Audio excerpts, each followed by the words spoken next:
Hello indie game fan, the last week of releases is pretty small as expected since I myself don't think that releasing a game during this period is a good idea, but there will always be developers who try their luck, so let's begin with The Last Relic, a classically designed turn-based RPG that looks to be inspired by Earthbound.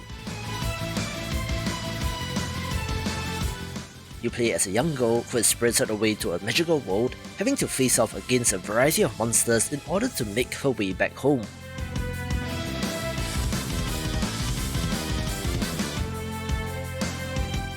It does have a hub area in which you can recruit new party members and even level up your social links with them, so it's a lot more complicated than it seems, where it was successfully funded on Kickstarter, so do check it out. Although I do believe I have seen some characters from this asset pack being used before, which I'm not a fan of.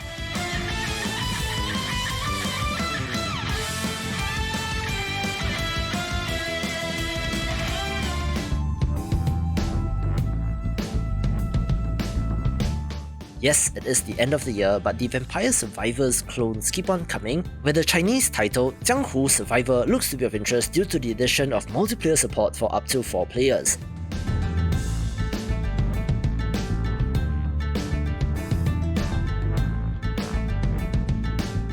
The artwork is neat as well, although the whip equivalent animation does look like a straight copy which I cannot endorse, so hopefully they will manage to find their own unique voice as the game goes through early access.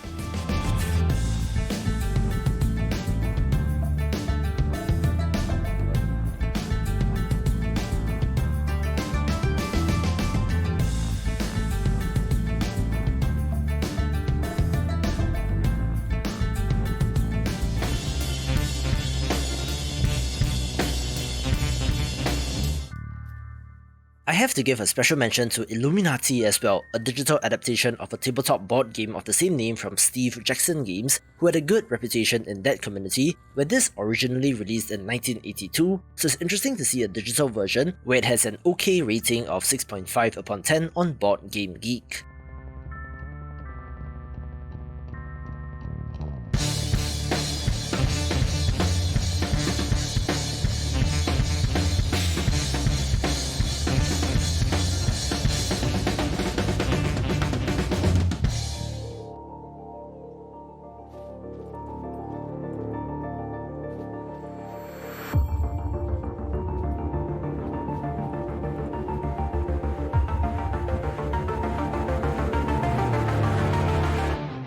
An impressive-looking action-adventure RPG is Pathogenesis Overcome, one that, while using a global pandemic and zombies as its backdrop, does actually look pretty impressive.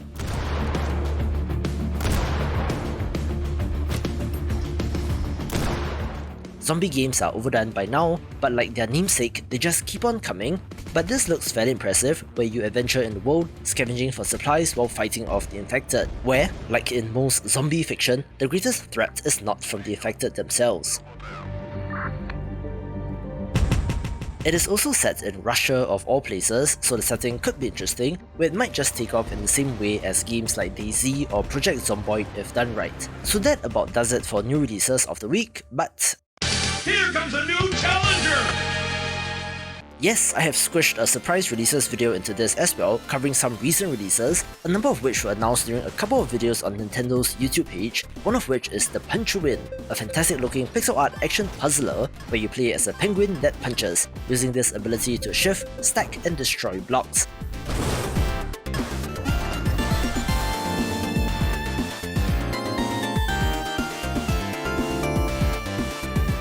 The gameplay does not appear to be unique, where old school indie game fans will remember Super Puzzle Platformer Deluxe as something similar, but who can resist this adorable penguin, and while the name doesn't exactly roll off the tongue, it looks neat and is one to check out.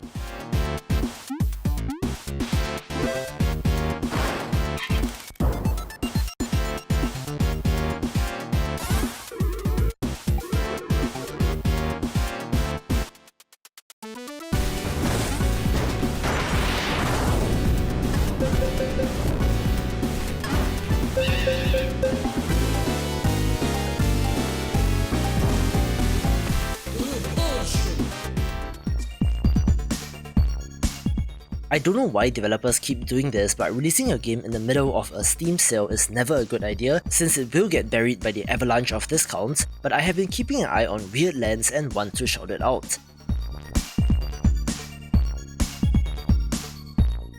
This is a pixel art turn-based monster taming RPG where you can capture any enemy that you encounter, mixing the combat with a point-and-click adventure game with puzzles, where it has a good look as well, so here's hoping this video helps.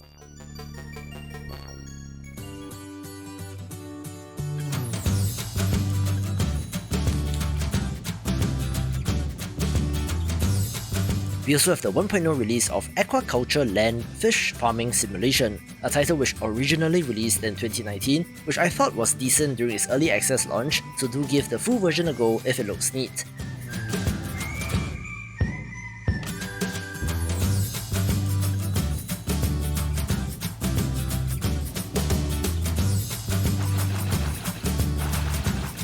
This is a fishery tycoon game where you are a freshwater fish farm manager, having to raise a variety of freshwater fish for sale, maintaining the ponds and recruiting staff to help, where if you're ever curious about fish farming, this game might be of interest.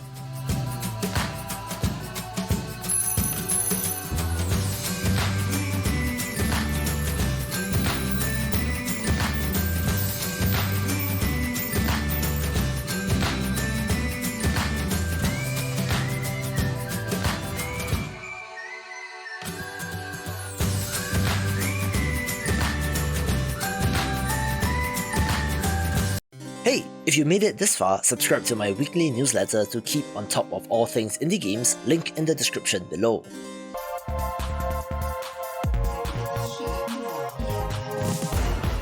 We also had the surprise release of Hyper Gunspot during the Nintendo thing, where it is also available on Steam and other platforms, where this self-describes as cyberpunk volleyball with guns, so I'm already interested in this.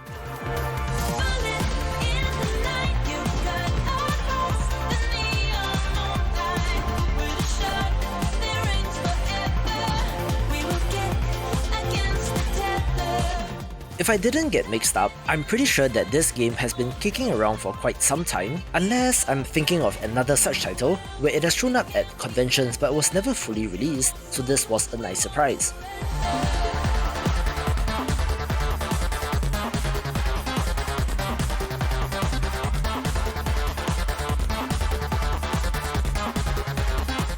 Of course, it has vibes similar to the arcade classic Windjammers, but with an almost fighting game style side-on look instead of top-down, with a cool look as well.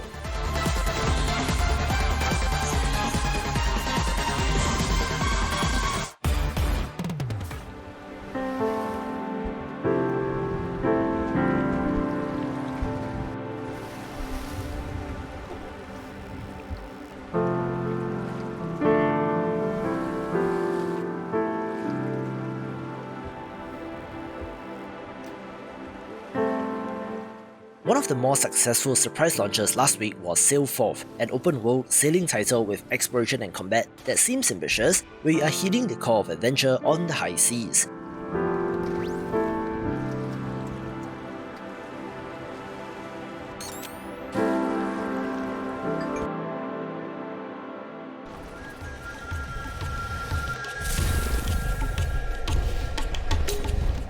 It looks beautiful, but it's not just a sailing and exploration title as these games tend to be, where you can captain a number of different types of ships, go on adventures, fend off pirates, and even fight gigantic sea monsters, being one of those pleasant surprises and is worth a look.